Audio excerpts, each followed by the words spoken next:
হরে কৃষ্ণ। এই সেই বৃক্ষ যা মহাবিশ্বের সর্বপ্রথম বৃক্ষ বলে পরিচিত, আমলকি বৃক্ষ। আর এই বৃক্ষ কি করে উৎপন্ন হয়েছে ও তার কি মহিমা পরে বলছি। আর ফাল্গুন মাসের শুক্লপক্ষের একাদশীকে আমলকি একাদশী বলে থাকেন। তো আগামী 27শে ফেব্রুয়ারি রোজ শুক্রবার 2026 এই ব্রত পালন। আর এই ব্রত সকল বিশ্বে একই দিনে পালন হয়ে থাকবে, তো সবাই পালন করবেন। আর আমলকি একাদশী ব্রতের এত মহিমা যে এই আমলকি একাদশীর সময় যারা এই গাছটির এই বৃক্ষটির চিন্তা করে তাদের এই গোদানজনিত গাভীদানের ফল লাভ হয়ে থাকে। আর আমলকি বৃক্ষের দর্শন করলে 2টি গাভীদানের ফল লাভ হয়ে থাকে। আর যারা আমলকি ফল গ্রহণ করেন তার 3টি গাভীদানের ফল লাভ হয়ে থাকেন। আর যারা আমলকি একাদশী ব্রত পালন করে আমলকি বৃক্ষের নিচের জাগরণ করে নিয়ে হরির নাম জপ করে তাদের সহস্র গাভীদানের ফল লাভ হয়ে থাকেন। আর এই আমলকি বৃক্ষকে পরম বৈষ্ণব বলা হয়েছে।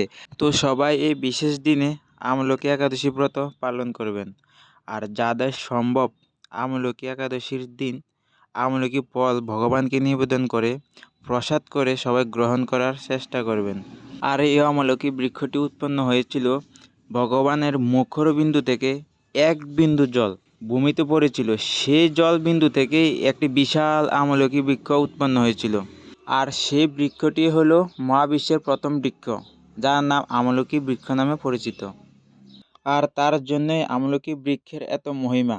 এই বৃক্ষের মধ্যে সর্বদাই ব্রহ্মা বিষ্ণু শিব অবস্থান করেন। আর শুধু তা নয়, এই বৃক্ষের কাণ্ডে মূল ও শাখা প্রশাখায় সব কিছুতে দেবতাদের অবস্থান রয়েছে। তো এই বৃক্ষের অনেকগুলি মহিমা আরও আছে, যা বলে শেষ করা যাবে না। সব কিছুতেই বিজ্ঞান ও শাস্ত্র মতে সবখানে এই গাছের অনেকগুলো মহিমা আছে, যা বলে শেষ করা যাবে না। তো সকল সনাতনী ভাই ও বোনদেরকে বলবো এই আমলকি একাদশী ব্রত পালন করার জন্য, কারণ এই একটি আমলকি ব্রত পালনে গোদানজনিত পুণ্য লাভ করা যায়।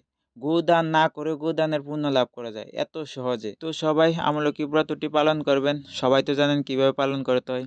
নিরামিষ থেকে আর একাদশীর দিন সব কিছু রবি শস্য বর্জন করে একাদশীটি পালন করতে হয়। যারা পারবে না তারা ফলমূল খেয়ে এবং সবজি সিদ্ধ করে খেয়ে একাদশীটি পালন করতে পারবেন। তো সবাইকে বলবো একাদশীটি যেভাবে হোক পালন করবেন। আর বিশেষ করে একাদশী বৃক্ষটি দর্শন করবেন ও চিন্তন করবেন।